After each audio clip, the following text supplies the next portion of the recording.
Okay start. तो भैया यहाँ कितना था? 7 था आपके सामने। 7 तिया, यहाँ पे 7 था तो 7 तिया और फिर 7 का इसमें मल्टी करेंगे तो 7 छंग 42। और इस तरीके से अब हमें वो दिख रहा है जो हम देखना चाहते थे। जो हम देखना चाहते थे वो हमें दिखने लग गया। क्या दिखने लग गया? Same to same 21x 21x। अब ये गायब हो सकते हैं क्या? नहीं हो सकते। क्यों? क्योंकि दोनों धनात्मक हैं। दोनों धनात्मक हैं तो उसमें से एक को ऋणात्मक बनाना पड़ेगा। तो ऋणात्मक बनाने के लिए नीचे वाली समीकरण के को घटाने पे लिखना पड़ेगा। यहां लिखेंगे घटाने पर। क्या लिखेंगे? घटाने पर। तो ये जो प्लस के 21x है अब ये प्लस के नहीं रहेंगे, अब ये माइनस के हो गए। ये प्लस के 21 माइनस के हो गए। ये प्लस के 42 माइनस के हो गए।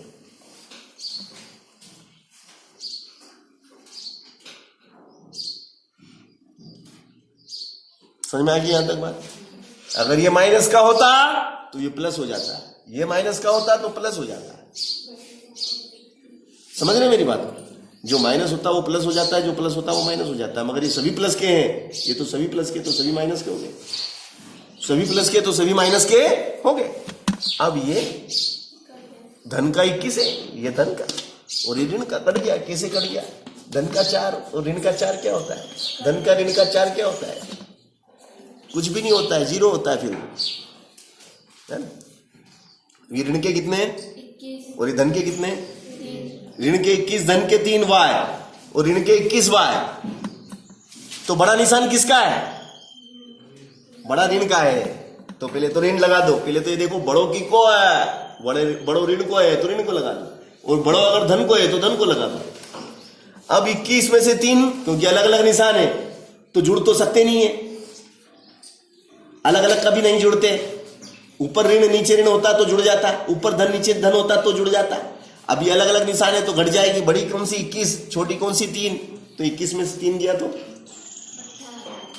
18। और साथ में क्या लिखेंगे? y। साथ में y आ जाएगा। कोई दिक्कत है यहां तक? किसी को दिक्कत हो तो बोले। अभी ऋण के कितने हैं?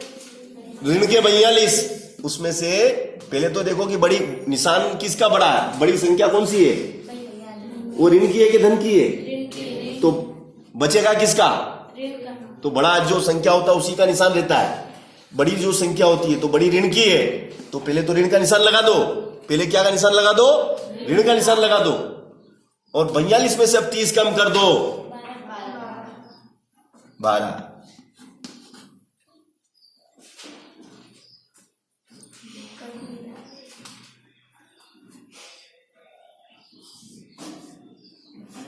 यही सवाल था? है? मुझे सवाल पे डाउट हो रहा है कि मैंने कुछ और लिखा है ना, तुमने कुछ और लिख लिया। ऐसा तो नहीं है? यही पढ़ के सुना तो बेटा। 7x + y = 10 और 3x + 3y = 6 बराबर 6। चलो ठीक, ओके, तुमने कहा और मैंने मान भी लिया, ठीक है ना। अब ये और ये कट गया, कट गया कि नहीं? तो y बराबर क्या हो जाएगा? y बराबर क्या हो जाएगा भैया? बोलो, y बराबर क्या हो जाएगा? 12/18। और 12 और 18 कौन सी संख्या में आता है? ऐसा बड़ा से बड़ा पहाड़ा बताओ। बड़ा से बड़ा पहाड़ा, बड़ा से बड़ा पहाड़ा बताओ जिसमें 12 18 आता हो। बड़ा से बड़ा 6 से बड़ा कोई पहाड़ा ही नहीं है जिसमें दोनों आते हैं। यूं तो 2 में भी आते हैं, 3 में भी आते हैं, मगर बड़ा पहाड़ा कौन सा? 6 से 2 बार कटेगा। 6 दूनी 6 तिया, 6 दूनी 6 तिया। तो y बराबर कितना हो गया? 2/3। y बराबर कितना? 2/3। किसको समझ में नहीं आया ये सवाल? जिसको समझ में नहीं आया y का मान कैसे निकाला मैंने, खड़ा हो जाए कि सर ये समझ में नहीं आया कैसे। y का मान कितना आया? 2/3। अब हमें किसका मान निकालना है? पायल, किसका मान निकालेंगे? y का मान 2/3 आया। अब हम किसका मान निकालेंगे? x का निकालेंगे। अब हमें x का वैल्यू निकालना है, तो x का वैल्यू हम कैसे निकालेंगे मेगा? बता, क्या करना पड़ेगा? y का मान समीकरण 1 में। वेरी गुड, y का मान समीकरण 1 में रखने पर। वेरी गुड, बहुत बढ़िया। चलिए, y का मान अब हम समीकरण नंबर 1 में पुट करेंगे, है ना। चलो, समीकरण 1 मेगा बताएगी, बोल बेटा। 7x + y = 10। 7x plus y बराबर 10। 10।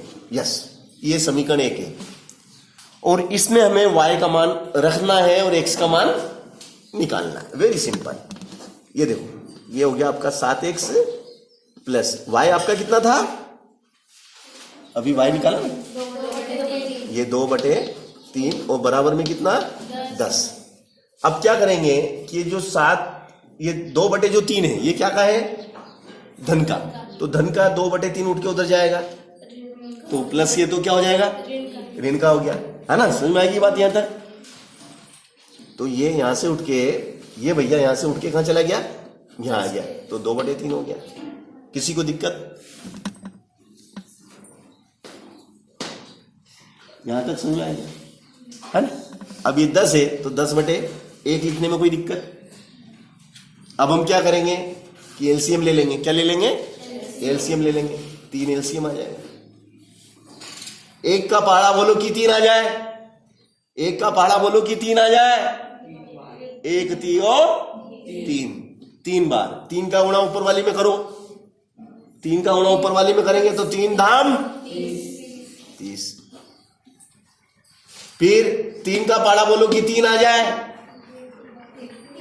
3 एकम 3, एक दान, एक दान ही है ना। अब 1 का गुणा 2 में करो, 1 दूनी 2 और बराबर में क्या चल रहा है? इधर बराबर में आपका क्या चल रहा है? 7x। यहां तक किसी को दिक्कत हो तो बता दे मेरे को कि सर यहां दिक्कत आई।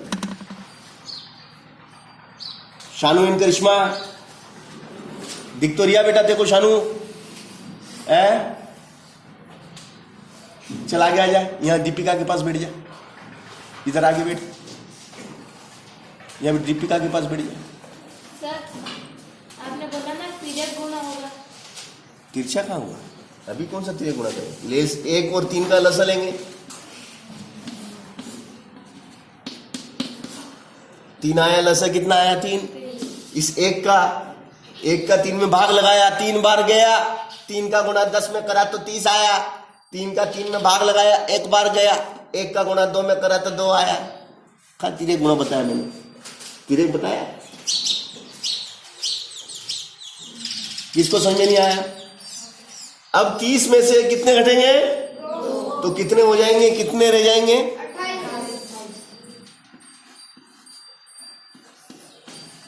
और नीचे कितना है? 3।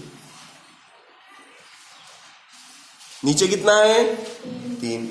अब ये जो 7 है, ये कहां जाएगा? ये 7 कहां जाएगा?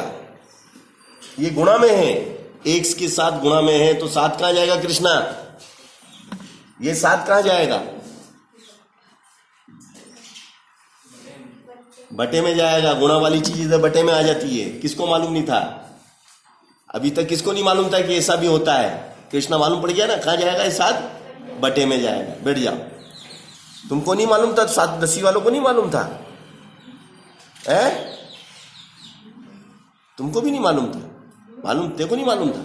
मालूम था। चलो, तो ये 7 कहां चला गया? ये बटे में आ गया। और ये 7 यहां से हट गया। यहां से हटेगा जब भी तो यहां दिखेगा। दोनों जगह थोड़ी दिख सकता है। किसको समझ में नहीं आया यहां तक?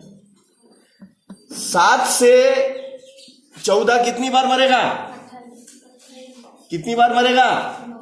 7 चौक कितनी बार? 4 बार। ये 4।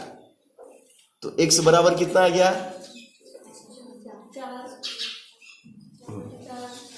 x बराबर है ना, ये x बराबर कितना आ गया आपका? x बराबर आया 4 4/3। 4/3। तो x का वैल्यू 4/3 और y का कितना आया था? 2/3। अब ये सवाल आप लोगों ने नहीं करा विलोपन विधि से और कह रहे हैं कि सर आपने तो प्रतिस्थापन विधि का भी बोला था। अरे भैया, प्रतिस्थापन विधि का भी बोला था तो प्रतिस्थापन से भी करना था और विलोपन से भी तो करने का बोला था मैंने। क्या सवाल में कठिनाई थी? किसको नहीं आया था ये सवाल? किस किस को नहीं आया था ये सवाल? खड़े हो जाएं जिसको ये सवाल नहीं आया। जिसको ये सवाल नहीं आया वो खड़े हो जाए। तुमने कर लिया? सर थोड़ा सा गलत था। कोशिश थी, मतलब कोशिश की। तुमने कोशिश भी नहीं की? कोशिश की थी। चलो बैठ जाओ। अब इसी सवाल को अगर विलोपन विधि से करने को दे दिया जाए कि भाई विलोपन विधि से हम कैसे करेंगे, सॉरी प्रतिस्थापन विधि, तो वेरी सिंपल। प्रतिस्थापन विधि से ये और ज्यादा सरल होता है। अब कैसे होता है ये मैं बताता हूं आपको कि प्रतिस्थापन विधि से किस तरीके से सरल हो रहा है। आप भी बोलेंगे कि हे भगवान, उस समय हमारे दिमाग में यह बात क्यों नहीं आई? हे भगवान, आप उस समय आपके दिमाग में ये बात क्यों नहीं आई? मैं तो फिर अपने आप को सजा दे देता हूं कि नहीं यार, अपने दिमाग में ये बात क्यों नहीं आई? इस बच्चे के दिमाग में ये बात आ गई, अपने दिमाग में क्यों नहीं आई? कि हम घास की रोटी थोड़ी खाते हैं, हम भी तो गेहूं की खा रहे हैं।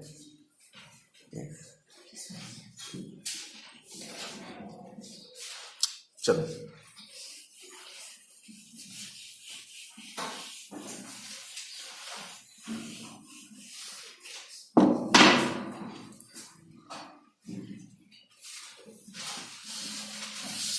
है ना। चलो सवाल बोलिएगा, बोलो तो बेटा। हाँ, क्या था सवाल में? 7x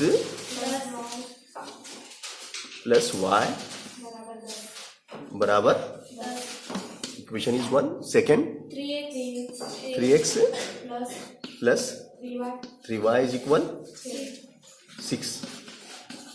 अब हम इसकी बात कर रहे हैं प्रतिस्थापन। कौन सी विधि की बात कर रहे हैं हम? प्रतिस्थापन विधि। तो प्रतिस्थापन, देखो नाम से, नाम क्यों रखा है इसका प्रतिस्थापन? सबसे पहली बात तो ये ध्यान दो, प्रतिस्थापन मतलब स्थान बदल दो, स्थान बदलने वाला काम। स्थान बदल दो, एक का मान निकालो दूसरे के स्थान पे रख दो। समझे कि नहीं? तो समीकरण 1 से लिखो। तो समीकरण 1 से, ये समीकरण 1 आपके सामने, समीकरण 1 से, तो समीकरण 1 आपके सामने, ये आपके सामने समीकरण 1। समीकरण 1 से मैं क्या करूंगा? y बराबर, समीकरण 1 से मैं क्या करूंगा? y बराबर, है ना। y बराबर क्या? ये 7 उठ के उधर जाएगा तो माइनस का हो गया। ये 7x उठ के उधर गया, माइनस का हो गया। ये बन गई आपकी समीकरण 3, क्योंकि 1 और 2 तो सवाल में आएगी। समीकरण 1 और 2 तो खुद सवाल में आएगी, गवर्नमेंट दे देगी तुमको, है ना। तीसरी तुमने बना ली, तीसरी समीकरण तुमने बना ली। अब y का मान आप किस में रखेंगे? 1 से निकाला तो किस में रखेंगे? 2 में रखेंगे। समीकरण 2 बोलना तो भैया 3x प्लस 3y बराबर 6। तो लिखो y का मान समीकरण 2 में रखने पर, ऐसा लिखो हिंदी में लिखो, y का मान समीकरण 2 में रखने पर, y का मान समीकरण 2 में रखने पर। अब y का मान आप 2 में रख रहे हैं, तो ये y दिख रहा आपने, यो ही है ना। e की जगह क्या आ जाएगा? e को मान, e की जगह e को मान का, ये e को मान 10 माइनस 7x बराबर में 6, यही है ना। अब हम क्या करेंगे? बाहर वाली का अंदर वाली में गुणा कर देंगे। बाहर वाली 3 का अंदर वाली में गुणा करेंगे। 3 का पाड़ा 10 बार बोलो, 3 धाम, तीनों सते,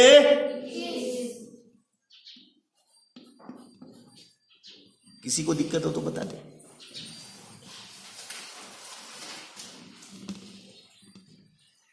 यहां तक सबको समझ में आ गया। अब हम क्या करेंगे, बिना एक्स वाली को उस तरफ और एक्स एक्स वाली को इस तरफ, एक्स एक्स एक्स एक्स वाली इधर और बिना एक्स वाली इधर, चर चर इधर और अचर इधर। जिसके साथ एक्स नहीं होता उसको हम क्या बोलते हैं, अचर। जिसके साथ एक्स नहीं आता है या वाई नहीं आता है उसे हम अचर पद कहते हैं।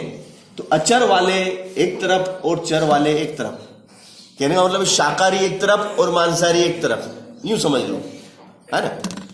तो ये भैया 30 धन का है, ये उठ के उधर जाएगा तो क्या कहा जाएगा, ये उठ के उधर से इधर आएगी, ऋण को होगी तो इधर से हटाना पड़ेगा। अभी भैया को इधर से हटाना पड़ेगा कि यो भैया उठ के अब इधर आ गई होगी। ठीक है, यहां तक बात समझ में आ गई। अब ये धन के 3 एक्स हैं और ये ऋण के 21 एक्स हैं। ये धन के 3 एक्स हैं और ये ऋण के 21 एक्स हैं।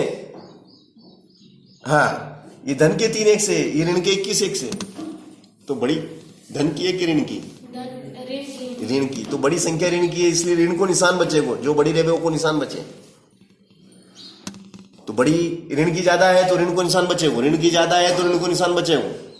सबसे पहले तो देख लो निशान की को रहेगा। सबसे पहले ये पता लगाओ निशान किसका रहेगा। बोले ऋण की बड़ी है तो ऋण का रहेगा।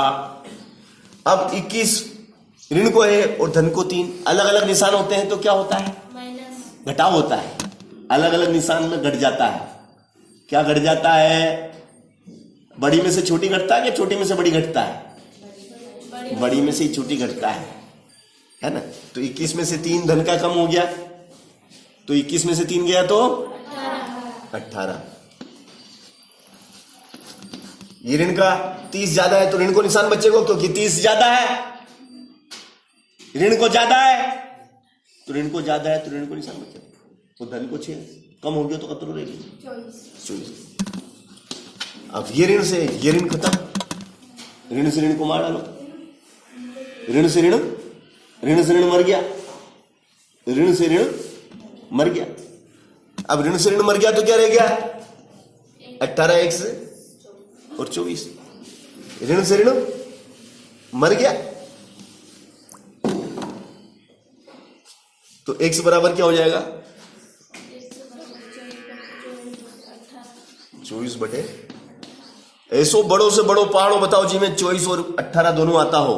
बड्डो से बड्डो पहाड़ो जिसमें 24 और 18 दोनों आते हो। 6 तियो 6 चौक, वेरी गुड। 6 तियो और 6 24, 6 चौक 24, 4 बटे 3। ये हो गया आपका 4 बटे 3 उत्तर। एक्स का मान आपके सामने रहा। पहले हमने उसमें क्या निकाला था, वाई का मान पहले निकला था। देखो आप विलोपन विधि में वाई का मान हमने पहले निकाला था विलोपन विधि में, और इसमें पहला मान किसका आ गया, एक्स का। और सही आया कि गलत आया, देख लो। विलोपन विधि में जो एक्स का मान था, विलोपन विधि में एक्स का जो मान था वही आया कि दूसरा आ गया, वही आया। किसी भी विधि से करो उत्तर वही आना है। अब एक्स का मान हम कहां पुट कर देंगे, समीकरण 3 में। एक्स का मान हम रखेंगे समीकरण 3 में। तो 3 ये आपके सामने, चलो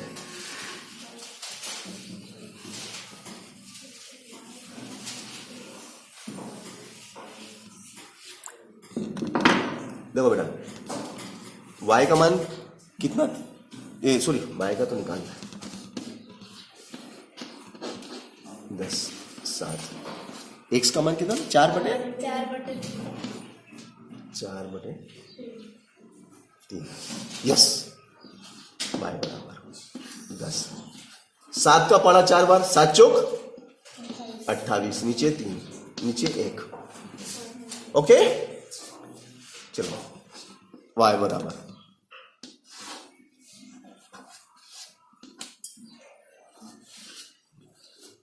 1 और 3 का लसा 3। 1 को पढ़ो बोलो 3 आ जाए, 1 को पढ़ो बोलो 3 आ जाए। 1 तिया 3, 3 का गुणा 10 में करो, 3 धाम 30। 3 को पढ़ो बोलो 3 आ जाए, 3 एकम 1 दान। 1 को गुणो 28 में करो, 28 एकम 28, 30 में से 28 गियो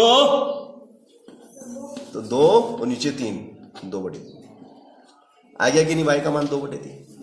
किसी को दिक्कत हो तो बता दें, y का मान 2/3। और इसी के साथ हमने प्रतिस्थापन और विलोपन विधि कंप्लीट करी। जय हिंद।